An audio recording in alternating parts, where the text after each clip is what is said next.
எல்லோருக்கும் வணக்கம். நான் உங்கள் கோவிந்த். நான் AMFI register mutual fund distributor and ஐஆர்டிஏயோட சர்டிஃபைடு இன்சூரன்ஸ் அட்வைசர். இப்போது பங்குச்சந்தையில் ஸ்மால் கேப் மியூச்சுவல் ஃபண்டில் முதலீடு செய்கிறதுக்கு நல்ல வாய்ப்பான்னு கேட்டிங்கன்னா கட்டாயமாக அதுக்கான ஆன்சர் வந்துட்டு எஸ், ஆமாம், முதலீடு பண்ணுறதுக்கு ஒரு நல்ல வாய்ப்பு தான். ஸ்மால் கேப் மியூச்சுவல் ஃபண்டில் மட்டும் இல்லை, பங்குச்சந்தையிலே முதலீடு பண்ணுறதுக்கு இந்த மாதிரி ஒரு ஃபால் வந்துட்டு ஒரு நல்ல ஒரு வாய்ப்பாக தான் நான் பார்க்குறேன். இப்போது மார்க்கெட் விழுந்துகிட்டே இருக்குது, ஒவ்வொரு நியூஸும் பேடாக வந்துட்டு இருக்கு. இன்வெஸ்டர்லாம் ரொம்பவே பயத்தில் இருக்காங்க. மார்க்கெட் மேலே போயிட்டு இருக்கும்போது எல்லா இன்வெஸ்டரும் இன்வெஸ்ட் பண்ணுவாங்க, பயப்பட மாட்டாங்க. இது நார்மலாக நடக்கிறது தான். ஆனால் உங்களோட வெல்த்தை உருவாக்குறது இந்த மாதிரி மார்க்கெட் விலை நேரத்தில் தான் மிகப்பெரிய பணத்தை உருவாக்க முடியும்.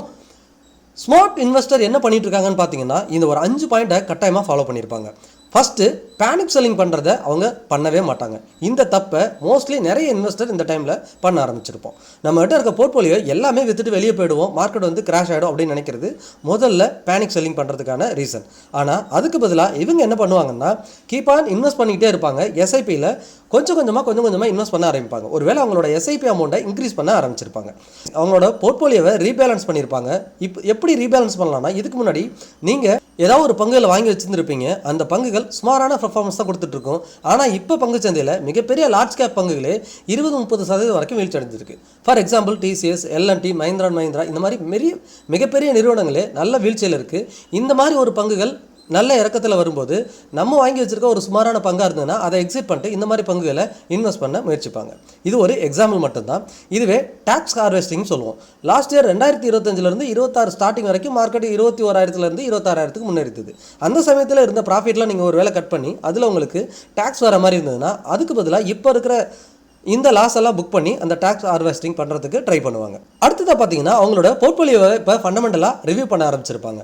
ஒவ்வொரு பங்குகளையுமே அவங்க இன்வெஸ்ட் பண்ணும்போது ஃபண்டமெண்டலாக ரிவ்யூ பண்ணியிருந்தாலும் இப்போ திரும்பவும் அகைன் ஒரு டைம் ஃபண்டமெண்டலாக எதுனா வீக்காக இருக்கா, இந்த பங்குகள்லாம் எது வீக்காக இருக்குது, இப்போ இருக்க பங்குகள் ஃபியூச்சரில் இப்போ எது இன்னும் பெட்டராக இருக்கிறதுக்கு வாய்ப்பு இருக்குது. ஏன்னா நம்ம ஒரு 2 இயர் பிஃபோர் எடுத்த டிசிஷன் அப்படியே மாறாமல் இருக்கணும்னு அவசியம் இல்லை. இப்போ ஆயில் ப்ரைஸ் இன்க்ரீஸ் ஆகிடுச்சு, எனர்ஜி செக்டார், பவர் செக்டார்லாம் ஃபியூச்சர்ஸில் இன்னும் அதிகமான ஆப்பர்ச்சுனிட்டி இருக்க மாதிரி தெரிஞ்சதுன்னா அதுக்கு பதிலாக நம்ம வேறு செக்டார்ஸில் இருக்கக்கூடிய பங்குகளையோ அல்லது முதலீடுகளையோ கொஞ்சமாக குறைச்சி இந்த மாதிரி செக்டார்ஸில் மூவ் பண்ண ஆரம்பிக்கலாம். இந்த மாதிரி வேலைகளை அவங்க பண்ணுவாங்க. இதுக்கப்புறம் இந்த ஷார்ட் டைமில் இருக்கக்கூடிய நாய்ஸ் எல்லாமே சில காலங்களுக்கும் சில வருடங்களுக்கும் இருக்கலாம். ஆனால் லாங் டைம் பீரியடில் ஒரு 5 இயர் பேக் பார்க்கும்போது இந்திய பங்குச்சந்தை இன்னுமே ஒரு புதிய உச்சத்தில் இருக்கிறதுக்கான வாய்ப்பு இருக்குது. இது எல்லாம் ஃபாலோ பண்ணிட்டு இருக்கிறதுனால தான் ஸ்மார்ட் இன்வெஸ்டர்னு அவங்கள நம்ம சொல்லிட்டு இருக்கோம். அடுத்ததாக இதெல்லாம் தெரிஞ்சுக்கணும்னா மார்க்கெட் ஏன் விழுறது அப்படிங்கிற ஒரு நாலேஜ் நமக்கு வேணும். ஃபர்ஸ்ட் பாயிண்ட் பார்த்தீங்கன்னா இப்போ இருக்கிற கண்டிஷனில் ஈரான் அண்ட் இஸ்ரேலோட வார் காரணமாக தான் குளோபல் அன்சர்டனிட்டியில் மார்க்கெட் விழுந்துட்டே இருக்குது.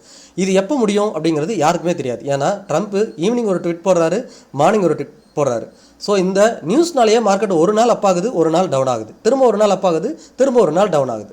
ஸோ இதனால தான் மார்க்கெட் வந்து அன்சர்டனிட்டியாக வயலண்டாக மூவ் ஆகிட்டு இருக்கு. க்ரூட் ஆயிலோட ப்ரைஸ் இன்க்ரீஸ் ஆக ஆரம்பிக்குது. இதனால் இன்ஃப்ளேஷன் அதிகமாகும் அப்படின்னு எல்லாரும் பயப்பட ஆரம்பிச்சிருக்காங்க. இப்போ க்ரூட் ஆயில் அதிகமாகுதுன்னா கேஸ் நம்மகிட்ட தட்டுப்பாடு வரும். கேஸ் தட்டுப்பாடு வந்துச்சுன்னா உணவுப் பொருட்களோட விலை அதிகமாக ஆரம்பிக்கும். ஆயில் அதிகமாக வரலை அப்படிங்கிறப்ப நம்ம எஃப்எம்சிஜி ப்ராடக்டோட பொருட்களோட விலை அதிகமாக ஆரம்பிக்கும், மக்களோட வாங்கும் திறன் குறைய ஆரம்பிக்கும், அப்புறம் கம்பெனியோட ஏர்னிங்ஸ் குறைய ஆரம்பிக்கும். ஸோ இதெல்லாம் பயந்து தான் மார்க்கெட் வந்துட்டு இப்போ திரும்ப விழ ஆரம்பிக்குது. இதுக்கு அடுத்த பாயிண்ட் பார்த்தீங்கன்னா ஃபாரின் இன்வெஸ்டர் கண்டினியூ செல் பண்ணுறாங்க. இதுக்கு மெயினான காரணம்னு பார்க்கப்படுதுன்னு பார்த்தீங்கன்னா இந்திய டாலருக்கு நிகரான ரூபாயோட மதிப்பு 94 கிட்ட போயிடுச்சு.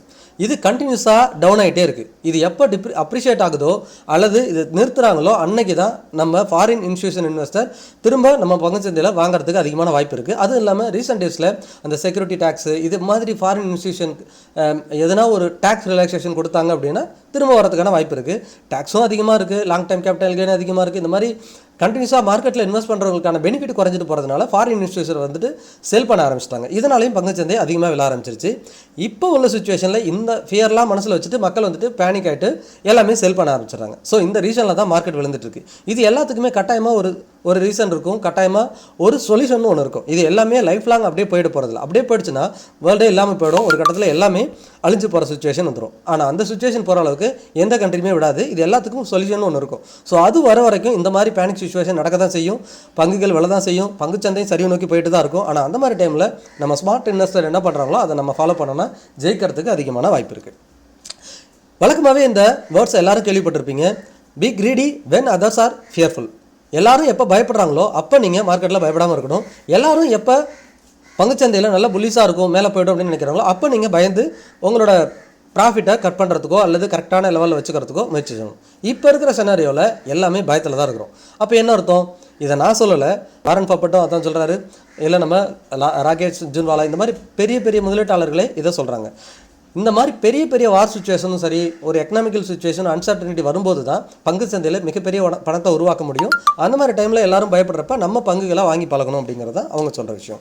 இதுக்கு ஸ்மால் கேப் ஃபண்டு நம்ம ஆல்ரெடி ஆப்பர்ச்சுனிட்டி இருக்குங்கிறத பேசிட்டோம். ஸ்மால் கேப் மியூச்சுவல் ஃபண்ட் வந்துட்டு அதிகமாக விழுது. ஏன் விழுதுன்னா, ஸ்மால் கேப்பில் இருக்கக்கூடிய பங்குகளும் சரி மியூச்சுவல் ஃபண்டும் சரி அதிகமாக விழும். இதுக்கு காரணம் இவங்களோட க்ரோத்தும் ஹையாக இருக்கும், ரிஸ்க்கும் ஹையாக இருக்கும். புல் மார்க்கெட்டில் அதிகமாக ஏறுறதும் ஸ்மால் கேப் பங்குகளாக இருக்கும். அதே பியர் மார்க்கெட்டில் ஸ்மால் கேப் பங்குகள் அதிகமாக விழறதும் அதிகமாக இருக்கும். ஸோ 2 ரிஸ்க் ரிவார்டுங்கிறது இங்கே அதிகமாக இருக்கும். அதை புரிஞ்சுக்கிட்டு நீங்கள் முதலீடு பண்ண ஆரம்பிக்கணும். ஸ்மால் கேப் எந்த அளவுக்கு விழுதோ அதே அளவுக்கு பவுன்ஸ் பேக் ஆகிறதுக்கும் இங்கே அதிகமான வாய்ப்பு இருக்குது. இப்போ வேல்யூவேஷன் ஆப்பர்ச்சுனிட்டி ஸ்மால் கேப் பங்குகளில் எப்படி இருக்குன்னா பெட்டராகவே இருக்குது. பங்கு சந்தையிலே இன்னும் பெட்டராக இருக்குன்னு தான் சொல்லணும். நிறைய ஸ்மால் கேப் ஸ்டாக்லாம் ஆல்ரெடி கரெக்டாக இருக்குது. அதோட வேல்யூலேருந்து ரொம்பவே 30, 40, 50% இறங்கியிருக்கு. இப்போது அந்த பங்குகளில் நல்ல பங்குகள் எது அப்படின்னு உங்களோட ஃபினான்ஷியல் அட்வைசரை டிஸ்கஸ் பண்ணிட்டு நீங்கள் முதலீடு பண்ண ஆரம்பிக்கலாம்.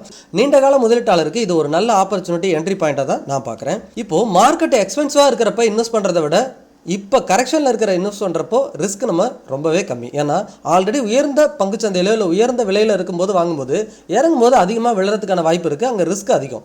ஆல்ரெடி 50%, 20% இண்டெக்ஸே விழுந்திருக்கும் போது ஆல்ரெடி நம்ம நிஃப்டியே பார்த்தீங்கன்னா அரௌண்ட் 13-12% சரிஞ்சிருச்சு. இன்னும் அதிகபட்சம் ஒரு 10% சரியில்லான்னு வச்சுக்கோங்களேன். அப்போ நம்ம உச்சத்தில் இருக்கும்போது வாங்குறத காட்டிலும் ஒரு 10% சரிஞ்ச பிறகு அங்கே போயிட்டு இன்வெஸ்ட் பண்ணுறதுங்கிறது ரொம்பவே நல்ல விஷயமா பார்க்கலாம். ஏன்னா இன்னும் 10% இறங்குங்கிறத யாராலையும் கெஸ் பண்ணுறதுங்கிறது ரொம்பவே கடினமான விஷயம். எந்த இடத்துல பாட்டம் அவுட் ஆக போகுதுங்கிறத நம்ம கெஸ் பண்ணலாம். ஆனால் 100% இதுதான் நடக்குங்கிறத யாராலையும் ப்ரெடிக்ட் பண்ண முடியாது. அப்போது நம்ம ஒவ்வொரு இறக்கத்துலையும் வாங்குறது புத்திசாலித்தனமாக இருக்கும். அதை தான் சொல்கிறோம், எக்ஸ்பென்சிவான மார்க்கெட் இப்போ கிடையாது. மார்க்கெட் வேல்யூவேஷன் இப்போ பெட்டராக இருக்குது. இந்த டைமில் நீங்கள் முதலீடு பண்ணுறது சிறந்ததாக தான் நான் பார்க்குறேன். லாங் டைம் இன்வெஸ்டர் ஏன் ஜெயிச்சுக்கிட்டே இருக்கிறாங்க அப்படின்னு பார்த்தீங்கன்னா, மார்க்கெட்டில் ஹிஸ்ட்ரி எடுத்து பார்த்தீங்கன்னா மார்க்கெட் எப்போயுமே திரும்ப ரெக்கவரி ஆகி புது உச்சத்துக்கு தான் போயிருக்கும். கோவிட் எடுத்துக்கிட்டாலே 12,000 இருந்த இந்திய பங்குச்சந்தை நிஃப்டி 7,000க்கு போயிடுச்சு. 50% வீழ்ச்சி கிட்ட பார்த்துட்டு திரும்ப அகைன் அங்கேருந்து 26,000 இப்போ வந்துச்சு. திரும்ப இப்போ 26,000 23,000 வந்திருக்கு. அகைன் இங்கேருந்து ஒரு 20,000 19,000 கூட போகலாம். அது போகலாம், போகாமல் இருக்கலாம். 100% இதுதான் நடக்குங்கிறத ப்ரெடிக்ட் பண்ணுறது கஷ்டம். ஆனால் அடுத்தடுத்த சப்போர்ட் லெவல் எங்கே இருக்குங்கிறத நம்ம வீடியோவில் கண்டினியூஸாக பார்த்துட்ருக்கோம். அதுபோல் இப்போ 10% இறங்கியிருக்குன்னா கட்டாயமாக இதை ஒரு ஆப்பர்ச்சுனிட்டியாக பார்க்கணும். இனிமேல் ஒரு 10% இறங்குதுன்னா அது இன்னும் பெட்டர் ஆப்பர்ச்சுனிட்டியாக பார்க்கலாம். நீண்ட கால முதலீட்டாளர் திரும்பவும் ஒரு 5 வருஷம் கழிச்சு பார்க்கும்போது அவங்க ஒரு சூப்பரான ரிட்டர்னாக தான் இருப்பாங்க. அவங்க கீப்பானி எஸ்ஐபியில் இன்வெஸ்ட் பண்ணுறது இது ஒரு கோல்டன் ஆப்பர்ச்சுனிட்டின்னு சொல்லலாம். எஸ்ஐபியோட அமௌண்ட்டை நீங்கள் இன்க்ரீஸ் பண்ணலாம். ஏன்னா ஒரு 100 ரூபாய்க்கு ஒரு யூனிட் நீங்கள் வாங்கியிருந்தீங்கன்னா மியூச்சுவல் ஃபண்டில் இன்றைக்கி அதே 100 ரூபாய்க்கு 2 யூனிட் வாங்கலாம். ஏன்னா அதோட விலை இன்றைக்கி 50 ரூபா வந்திருக்குன்னு வச்சுக்கோங்களேன். அப்போ அதே 100 ரூபாய் இன்வெஸ்ட் பண்ணுவீங்க, யூனிட் அதிகமாக அலர்ட் ஆகும். அப்போ ஃபியூச்சரில் திரும்பவும் அந்த பங்கு 100 ரூபாய்க்கு போகும்போது உங்களோட 2 யூனிட்டுங்கிறது ஒரு யூனிட்டே 100 ரூபாய்க்கு போகும்போது உங்களோட ப்ராஃபிட்டும் பல மடங்கு உயர்றதுக்கு வாய்ப்பு இருக்குது. ஸோ எஸ்ஐபி மியூச்சுவல் ஃபண்டில் இன்க்ரீஸ் பண்ணுறவங்களும் லாங் டைமில் ஜெயிக்கிறதுக்கு அதிகமான வாய்ப்பு இருக்குது. இப்போது டைம் இன் த மார்க்கெட் தான் முக்கியம், டைமிங் மார்க்கெட் முக்கியம் இல்லை. இது எப்படி புரிஞ்சுக்கலாம்னா, டைமிங்கில் நான் மார்க்கெட்டை ஜெயிச்சுட்டு பல மடங்கு ரிட்டர்ன் எடுத்துருவேன். இதுதான் மார்க்கெட் பாட்டம் அவுட். இந்த இடத்துல தான் நான் இன்வெஸ்ட் பண்ணுவேன். மார்க்கெட் 20,000 இருந்தால் தான் முதலீடு பண்ணுவேன். அங்கே என்னோட மொத்த பணத்தையும் முதலீடு பண்ணுவேன். அங்கேருந்து மார்க்கெட் 40,000 போகும், டபுள் ஆகிடும். திரும்ப எக்ஸிட் பண்ணுவேன். திரும்ப அடுத்த எப்போ கரெக்ஷன் வரும்னு தெரியும், அந்த டைமிங்கில் நான் என்ட்ரி கொடுப்பேன், திரும்ப எக்ஸிட் பண்ணுவேன். இது யாராலையும் 100% பண்ண முடியாது. எந்த ஒரு முதலீட்டாளரும் எந்த ஒரு ஃபண்ட் மேனேஜரும் இதை கணிக்கவே முடியாது. ஆனால் டைம் இன் த மார்க்கெட் வெல்த்தை கிரியேட் பண்ணும் அப்படிங்கிறதுக்கு என்ன அர்த்தம்னா, நீங்கள் எவ்வளோ காலம் மார்க்கெட்டில் இருந்தீங்க அப்படிங்கிறது தான் உங்களோட வெல்த்தை கிரியேட் பண்ணும்.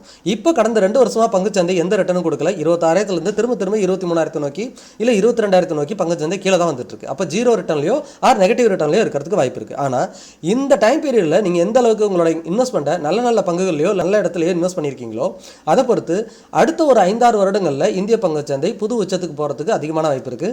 என்னடா இப்போ தான் கொஞ்ச நாள் முன்னாடி இந்த வருஷமே புது உச்சத்துக்கு போகும்னு சொன்னீங்க, இப்போ 5-6 வருஷம் கழிச்சு தான் போகும்னு சொல்கிறீங்க அப்படின்னு சொல்கிறவங்களோட மைண்ட் வைஸ் எனக்கு கேட்குது. ஏன் இதை சொல்கிறேன்னா, மார்க்கெட் ப்ரெடிக்ட் பண்ண தான் முடியும். ஆனால் 100% இதான் நடக்குங்கிறத யாராலையும் சொல்ல முடியாது. அதை நீங்கள் மைண்டில் வச்சுக்கணும். ஆனால் இன்வெஸ்ட்மெண்ட் ஆப்பர்ச்சுனிட்டிங்கிறது இப்போ பெட்டராக இருக்குங்கிறத நம்ம இங்கே சொல்கிறோம். அப்போ நீண்ட கால முதலீட்டாளராக இருந்தீங்கன்னா கட்டாயமாக உங்களுக்கு ஜெயிக்கிறதுக்கான ஆப்பர்ச்சுனிட்டி மிகவும் அதிகமாகவே இருக்குது. ரிஸ்க் ரிவார்டு என்னங்கிறதும் நீங்கள் கட்டாயமாக பார்த்துக்கணும். ஸ்மால் கேப் ஃபண்டில் இன்வெஸ்ட் பண்ணுறீங்கன்னா ரிஸ்க் அதிகமாகவே இருக்கும். இன்னும் பங்குச்சந்தை ஒரு 10% விழுதுன்னா ஸ்மால் கேப் பங்குகள் இன்னுமே அதிகமாக விழுறதுக்கு வாய்ப்பு இருக்குது. அப்போ லம்சமாக அவாய்ட் பண்ணிட்டு எஸ்ஐபியில் நீங்கள் கான்ட்ரிபியூட் பண்ண ஆரம்பிக்கலாம். மினிமம் ஒரு 5 இயராவது வெயிட் பண்ணுறதுக்கு தயாராக இருந்தீங்கன்னா அந்த பணத்தை மட்டும் உள்ளே கொண்டு வந்தீங்கன்னா ஜெயிக்கிறதுக்கான பாசிபிலிட்டி இன்னுமே அதிகமாக இருக்கும். இப்போ என்ன செய்யலாம்னா, கிராஜுவலாக இன்வெஸ்ட் பண்ணுங்கள். மொத்தத்தையும் ஒரே இடத்துல இன்வெஸ்ட் பண்ணாதீங்க. குவாலிட்டியான மியூச்சுவல் ஃபண்டு ஸ்மால் கேப் ஃபண்டுகளை தேர்ந்தெடுத்து முதலீடு பண்ண ஆரம்பிங்க. இடிஎஃப்ல இண்டெக்ஸ் ஓரியன்டட் ஃபண்டுகளையும் தாராளமாக நீங்கள் இப்போ முதலீடு பண்ண ஆரம்பிக்கலாம். இந்த மாதிரி ஃபால் வரப்போ தான் ஒரு பெரிய பணத்தை உருவாக்க முடியும் அப்படிங்கிறத இதுக்கு முன்னாடி பெரிய பெரிய இன்வெஸ்டர்லாம் சொன்னது அதுதான். மார்க்கெட் ஃபால் டைமில் தான் நம்மளோட வெல்த்தை பயங்கரமாக க்ரோ பண்ண முடியும், நல்ல முதலீடுகளை உருவாக்க முடியும். மார்க்கெட் ஃபியருங்கிறது டெம்பரவரி தான். இந்த மாதிரி டெம்பரவரியான ஃபியரில் நம்ம பயந்துட்டு வெளியே போயிட்டோம்னா ஆப்பர்ச்சுனிட்டி திரும்ப வருமா அப்படிங்கிறது கொஸ்டின் மார்க் தான். இப்போ இந்த வார் சுச்சுவேஷனாக இருக்கட்டும், ஆயில் ப்ரைஸஸ் இன்க்ரீஸ் ஆகிறதா இருக்கட்டும், திரும்ப முடியாமல் அப்படியே லைஃப் லாங் போகுமானா கட்டாயமாக அதுக்கு ஒரு சொல்யூஷன் இருக்கும். ஏன்னா க்ரூட் ஆயில் பிரைஸ் இன்க்ரீஸ் ஆகுங்கிறது ஒரு தனிப்பட்ட நாடோட சம்மந்தப்பட்டது கிடையாது. இதுக்கு முன்னாடி ரஷ்யா உக்ரைன் வார் பார்த்தீங்கன்னா வருஷ கணக்கில் நடந்துட்டு இருக்கு. ஆனால் அது எந்த இம்பாக்டும் நடக்கல.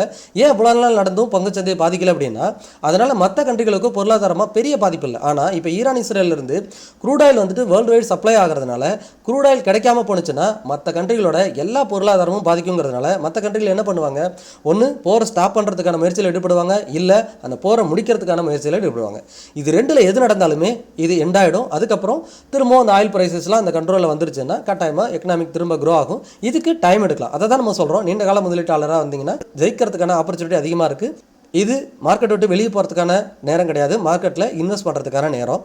இதை நீங்கள் புரிஞ்சுக்கிட்டு முதலீடு பண்ணிங்கன்னா கட்டாயமாக ஜெயிக்கிறதுக்கான ஆப்பர்ச்சுனிட்டி அதிகமாகவே மார்க்கெட்டில் இருக்குது. நம்ம சேனலுக்கு புதுசாக இருந்தீங்கன்னா மறக்காமல் நம்ம சேனலை சப்ஸ்கிரைப் பண்ணுங்கள், லைக் பண்ணுங்கள், உங்களோட ஃப்ரெண்ட்ஸ் அண்ட் ஃபேமிலிக்கு ஷேர் பண்ணி பார்க்க சொல்லுங்கள். மீண்டும் ஒரு நல்ல வீடியோவில் சந்திக்கிறேன். உங்கள் கோவிந்த்.